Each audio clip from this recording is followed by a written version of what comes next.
How you doing? Thursday Theories here for you. This is week number 34. Moving along here. So this is the thought for this.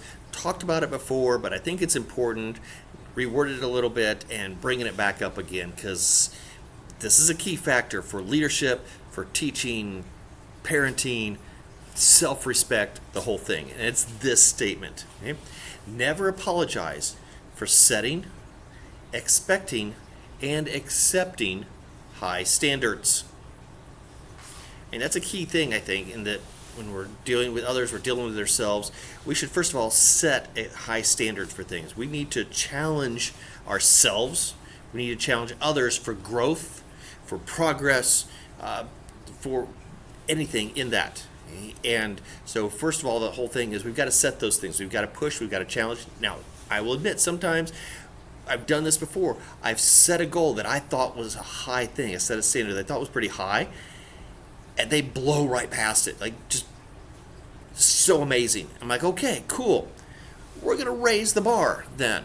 Okay? We've proven you can do these things, and there's nothing wrong with that. I mean, that's an amazing thing. Be able to those students, tell your group, whatever it is, like, man, I had this goal, and man, you guys are doing so amazingly well that we're going to raise it even more. And I believe in you. You've proven yourself, and we're going to do even better. Okay? So we can set those goals high, okay, and set those standards high. Now, we also need to make sure that we expect those. Now, sometimes that means, like I said before, raising it. Sometimes it means that we have to recognize the group that we're dealing with and realizing that maybe it's a little bit more challenging. Maybe a high goal for them, a high standard for them, is a little bit lower than what we thought. Sometimes we're dealing with people who don't have a whole lot of confidence in themselves. They struggle with some things. And so we've got to say, okay, let's baby step. Don't word it this way to them, right? But in your mind, you're thinking, okay, we're going to baby step this. We're going to give you this standard. We're going to give you this expectation of doing whatever that is. And they get that. You're like, that is awesome. You've made this. Let's raise it. Let's do a little bit more. Let's do a little bit more and do a little bit more. And suddenly, weeks or months into the process, or a quarter or a semester into the class, you go, hey guys, look how far we've come. Look what you've done. You can do these things. And that allows you then, the next quarter, the next meeting that you have, the next semester, whatever that is, to go, okay, here we go. And we look back and we think, okay, beginning of the semester, I thought this, the beginning of the year, whatever it is, thought this. This was the reality. But we stepped it up to these things, and now we're at this level. That means now I can go more.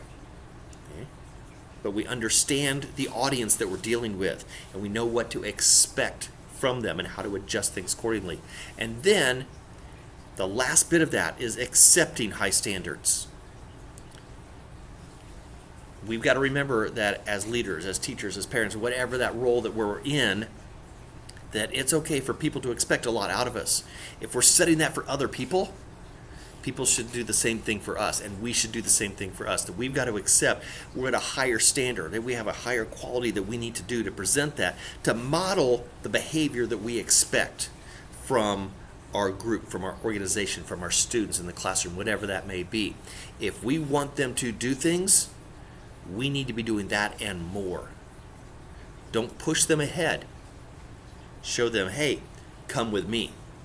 So, there we are, the Thursday Theory for this week, week number 34. Never apologize for setting, expecting, and accepting high standards. Time to make some adjustments, perhaps. Have a great week.